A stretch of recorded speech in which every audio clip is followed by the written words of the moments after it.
Voilà, retour sur le plateau de l'émission Zénith sur Coloma. Nous sommes à présent en compagnie du doyen Lanciné Camara, président de l'Union internationale des journalistes africains. Et avec lui, nous allons parler d'un sujet d'actualité, en tout cas qui a fait couler beaucoup d'encre et beaucoup de salive. Un sujet qui remue, on va dire que ça provoque un séisme un peu partout, n'est-ce pas? Totalement. Bonjour doyen. Bonjour. Comment allez-vous? Très bien. Toujours en forme. En pleine forme. Voilà. La qualité, toujours la qualité. C'est pas la Je qualité. dis ça à l'humoriste. Voilà. Alors, vous avez voulu ce matin qu'on parle de la création de la monnaie africaine. Pourquoi? Alors, notre pays est un pays béni. Au moment où c'était difficile, ce beau pays, la Guinée, a créé sa monnaie. À l'époque, personne n'y croyait. Et aujourd'hui, cette monnaie continue. Il s'agit d'amplifier la création de monnaie africaine. Et nous avons des agrégés d'économie, des spécialistes de la monnaie. On a fait de grands débats à Paris, à Dakar et bientôt à Ouagadougou. Il s'agit de quoi? Il s'agit de compléter notre indépendance politique par l'indépendance monétaire, par l'indépendance économique. Le nerf de la guerre, c'est toujours la monnaie. Si, avec nos matières premières, nos puits de pétrole, nos puits de diamants, avec tout ce que nous avons comme ailleurs... En somme, ressources naturelles. Totalement. Si on met ça ensemble, avec l'enthousiasme populaire de nos, évidemment, concitoyens, de nos populations à Dakar, à Bamako, au Nigeria, on peut créer une monnaie africaine de développement, une monnaie qui va permettre l'industrialisation de nos pays. Et je peux vous assurer que si nous nous mettons ensemble, ça va être une monnaie qui sera l'équivalent de l'euro, qui sera l'équivalent du dollar et qui sera l'équivalent de toutes les monnaies modernes en cours. Il ne s'agit pas de créer une monnaie de singe, il s'agit de créer une monnaie nous permettant d'industrialiser notre continent. C'est aussi clair, mais c'est aussi simple. Et il faut dire à tous les pays africains ou à quelques réticents qui disent non, il faut maintenir le franc CFA. Le franc CFA a fait son temps. Le franc CFA n'a pas pour autant développé les pays qui l'utilisent. Et nous sommes les amis des Français. Il faut savoir mettre fin, si vous voulez, à une forme de dictature monétaire du franc CFA qui n'apporte rien, en créant une monnaie africaine digne de ce nom. C'est notre combat. Ouais. Et je crois que ça honore la presse. Et bien sûr, ça vous honore, vous qui êtes ici, à Colomatin, et je vous fais confiance. Alors, moi, j'aimerais bien comprendre comment ceci peut être possible quand on voit que pratiquement, par exemple, la Guinée a sa monnaie, le Ghana a sa monnaie, il y a la zone CFA, et que ces pays n'ont pas le même poids et les mêmes possibilités économiques. Alors, comment peut-on s'entendre? Donc, ça veut dire que ça va entraîner la dévaluation dans certains pays? Alors, c'est ce que justement les Européens ont compris. Avant la naissance de l'euro, il y avait le franc français, il y avait la monnaie suisse et beaucoup d'autres pays qui appartiennent à l'Europe comme qui n'appartiennent pas à l'Europe.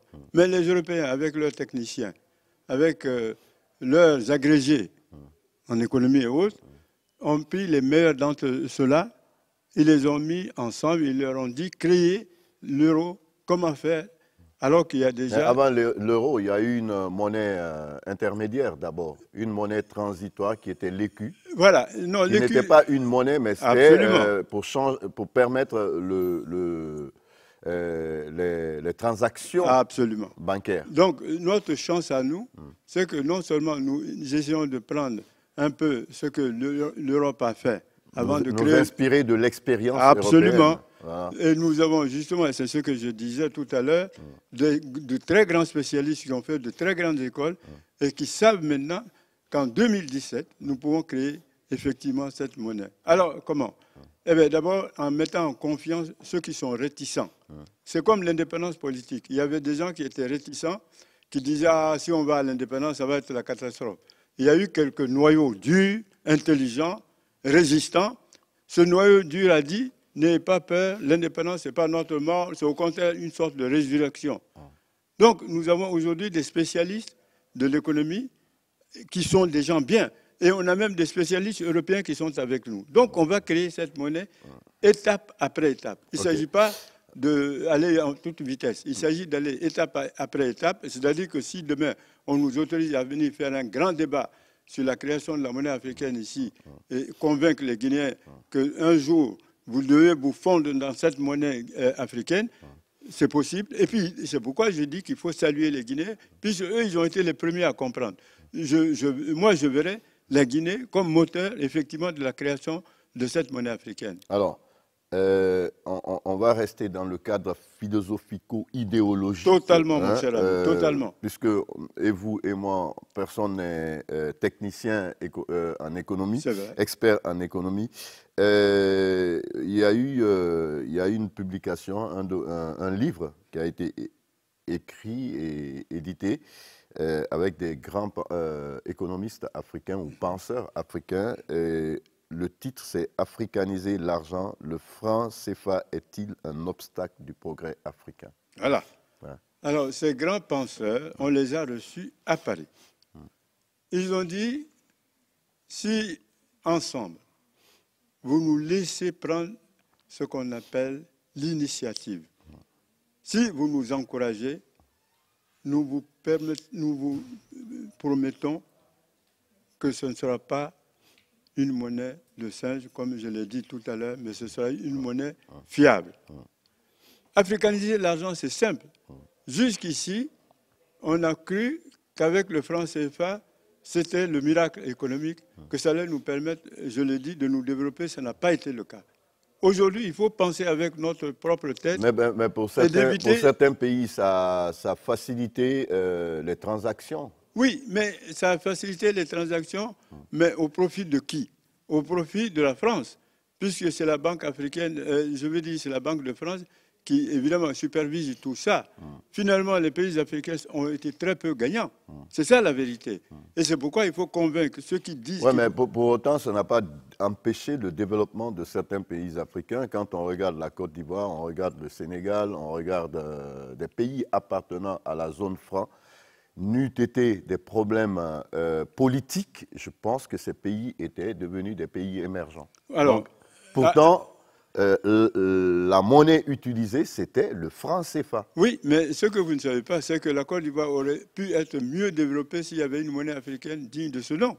Si vous ne savez pas, si le Sénégal avait eu, avec Senghor, mais si le Sénégal avait écouté Cheikh Anta Diop, Cheikh Anta Diop était un grand penseur qui a toujours dit qu'il fallait créer une monnaie africaine.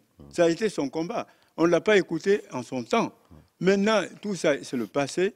Nous parlons du futur. Nous voulons maîtriser le futur en mettant maintenant en pratique ce que le Cheikh Anta Diop avait prévu. Alors, il y a aussi eu un autre thème que j'ai vu, c'est sortir l'Afrique de la servitude monétaire. Pourquoi pense-t-on que nous sommes asservis? La Guinée n'est pas dans la servitude monétaire, le Ghana n'est pas dans la servitude monétaire parce que ce sont des pays qui ont leur monnaie.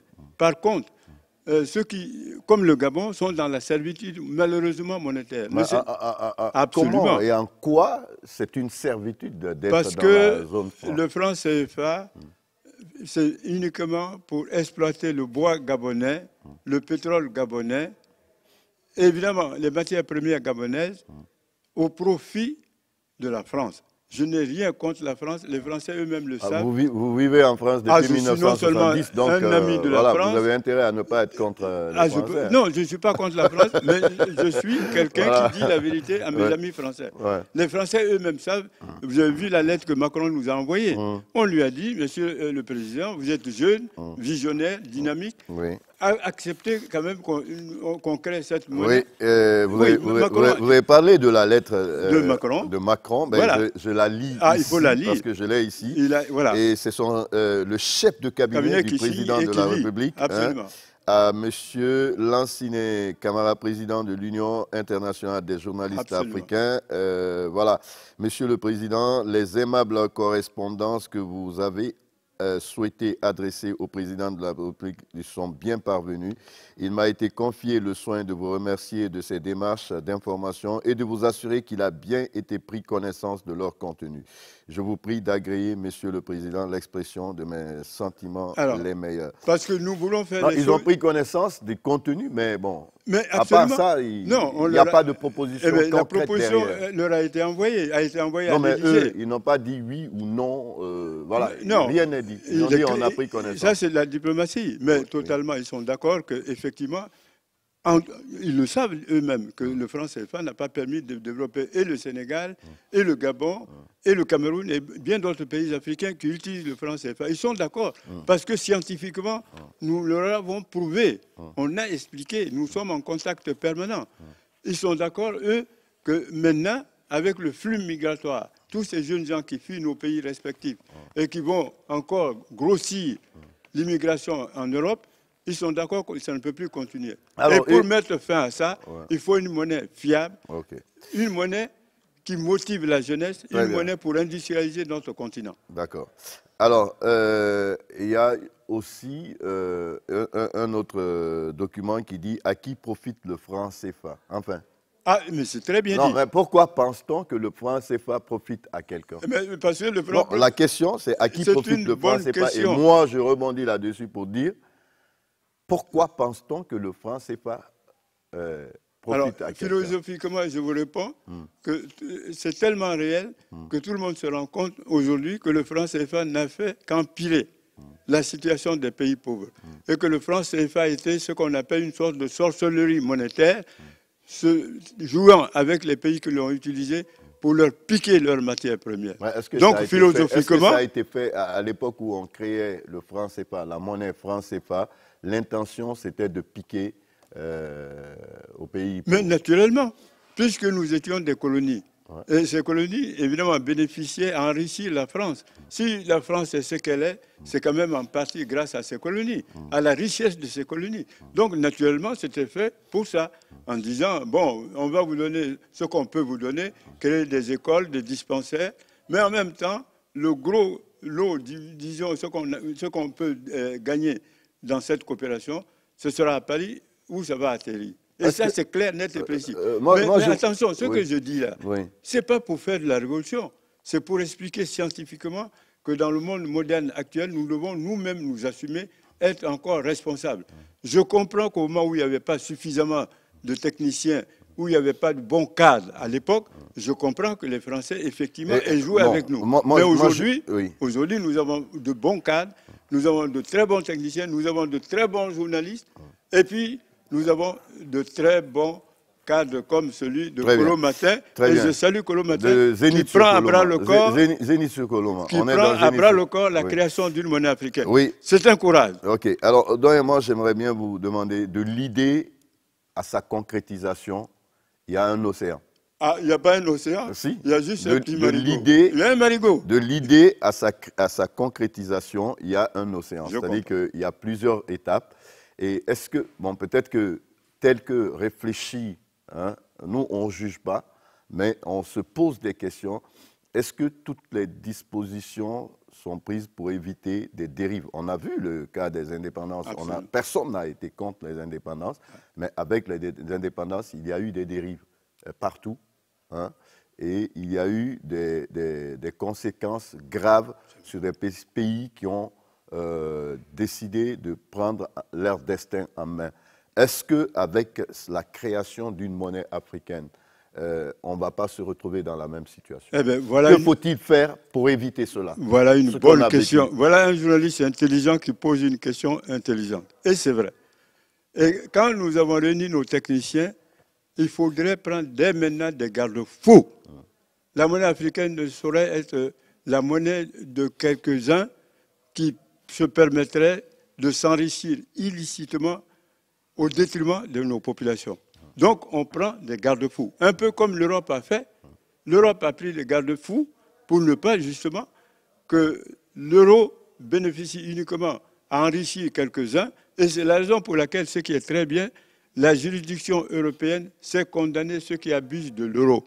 Donc, nous avons pris des garde-fous juridiques pour que, si on crée la monnaie africaine, que ce soit au bénéfice de nos populations. L'industrialisation de notre continent.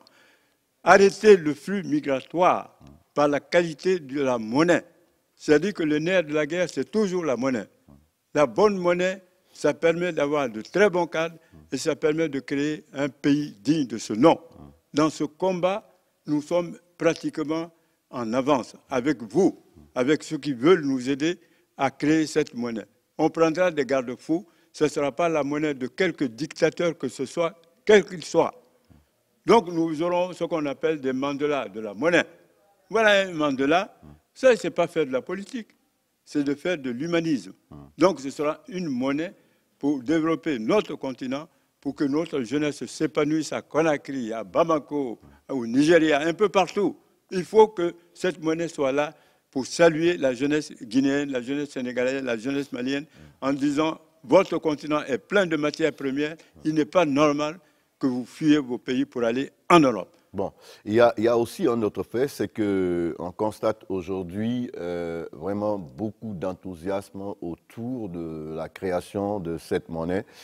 Est-ce que ça ne va pas peser sur le développement de certains pays qui n'appartiennent pas justement à cette zone franc? Alors, les pays qui sont réticents, il faut les convaincre.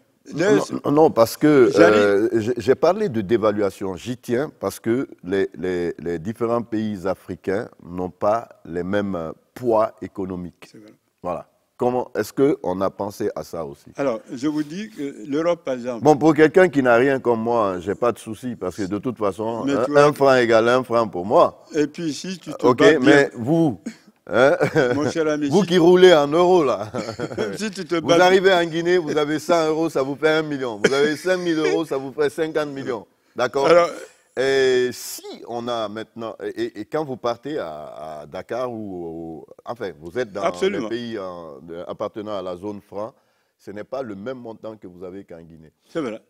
Vous comprenez ce que je veux dire? Totalement. Voilà. Alors, c'est ce que je dis. Regardez, l'Europe, tu as des petits pays aujourd'hui qui sont dans la zone euro. De petits pays qui n'ont rien. La Grèce et autres, là, vous avez vu. Donc, c'est la même chose que quand nous allons créer la monnaie africaine. C'est-à-dire que les petits pays qui n'ont rien auront leur place en disant, voilà ce qu'il faut pour que, d'abord, la communauté qui a ce que j'appelle toute la richesse, les communautés qui ont toutes les richesses, vont vous aider, vous, petits pays, pour que vous puissiez vous développer. Vous ne savez pas... toutes ces questions que je vous pose, en fait, c'est pour vous demander... Est-ce que vous pensez, c'est bien de dire on va créer, est-ce qu'on est prêt? Alors, est-ce que les Africains, les pays africains sont prêts? Voilà. Alors, mentalement, il faut préparer les Africains. C'est comme hier, en période électorale pour l'indépendance. Il faut mentalement préparer les Africains pour dire que cette monnaie, c'est votre... Pas que les Africains, mais nos autres partenaires aussi. Mais totalement. Si on suppose, parce que j'ai l'impression qu'on est en train de poser ce problème de manière conflictuelle. D'accord? C'est-à-dire, on dit non, le franc CFA, c'est pour nous rendre plus esclaves de la France, machin et tout. Oui, mais on va convaincre les Africains, mais nos autres partenaires aussi, il faut les rassurer. Est-ce que vous ne pensez pas qu'il est nécessaire de les rassurer que l'Afrique, en se dotant de sa monnaie, ce n'est pas pour affaiblir ou ce n'est pas une façon de lutter contre l'autre? Je suis très content, c'est pourquoi nous sommes allés à l'école des Blancs, pour pouvoir parler aux Blancs. Vous avez lu tout à l'heure la lettre de Macron. Et on lui a informé de manière tout à fait logique, tout à fait scientifique, tout à fait mathématique, de l'effet positif, et pour le pays africain, et pour les Français. C'est-à-dire que si Macron nous aide à créer une monnaie africaine, l'histoire retiendra que c'est sous son règne que cette monnaie africaine a pu effectivement être frappée.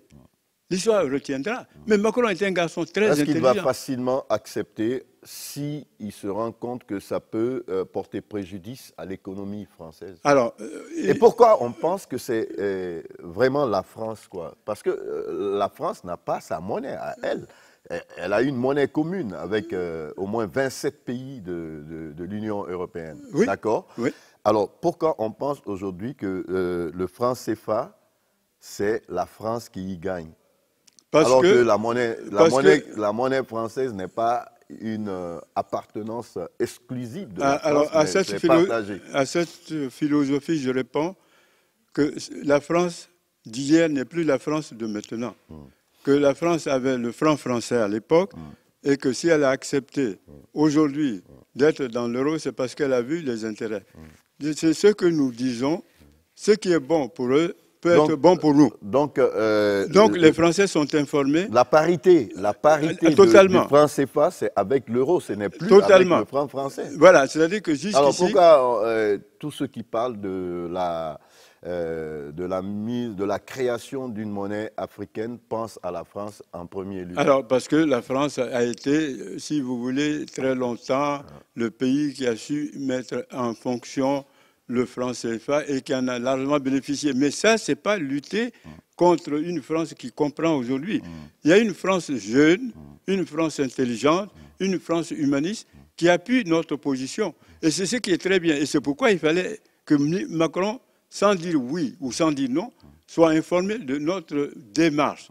C'est une démarche tout à fait normale, où il n'y a pas à s'empoigner, il n'y a pas à se mettre en colère.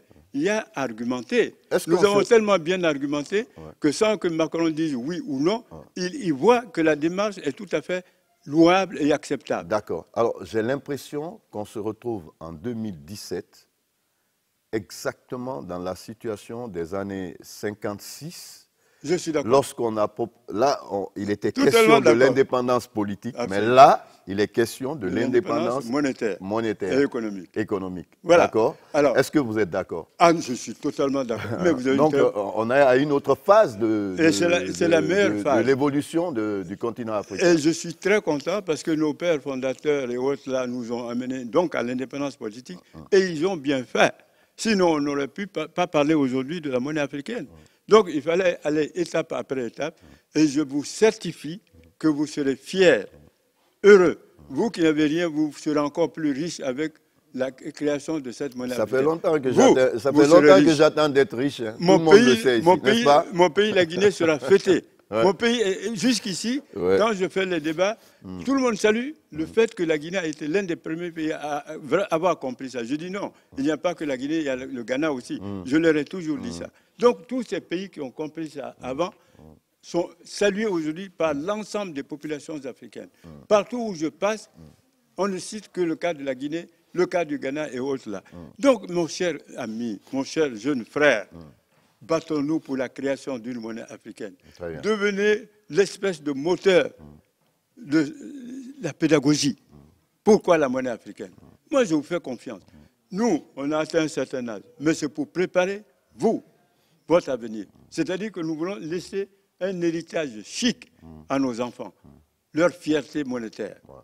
Voilà pourquoi nous nous battons. Très bien. Alors, doyen, on est presque à la fin de cet entretien parce qu'on me signale que notre temps, vous savez, l'émission est saucissonnée. Et je vous remercie. Alors là, vous regardez cette caméra et vous lancez votre appel, puisque vous êtes là pour sensibiliser nos populations, nos concitoyens à adhérer à cette idée, mais surtout que ce ne soit pas un conflit, que ce ne soit pas conflictuel. Alors, tout devient possible maintenant avec la création de la monnaie africaine. Et ce sera surtout scientifique, ce sera mathématique. Ce ne sera pas un débat de conflit d'homme à homme. Ce que j'appelle, c'est un débat d'idées, avec des arguments. Je sais que les Guinéens, vous devez avoir beaucoup d'arguments. Vous devez avoir de bonnes idées. Je voudrais vous voir participer les yeux dans les yeux, au fond du cœur. Je veux vous voir dans le combat pour la création de la monnaie africaine parce que je vous fais confiance. Vous avez traversé des moments difficiles. Eh bien, le meilleur est à venir. Le meilleur est à venir. Non, le meilleur est arrivé. Le meilleur est arrivé. Il ne faut pas qu'on attende tout le temps. Il arrive vite fait. Le meilleur arrive avec la création de la monnaie africaine.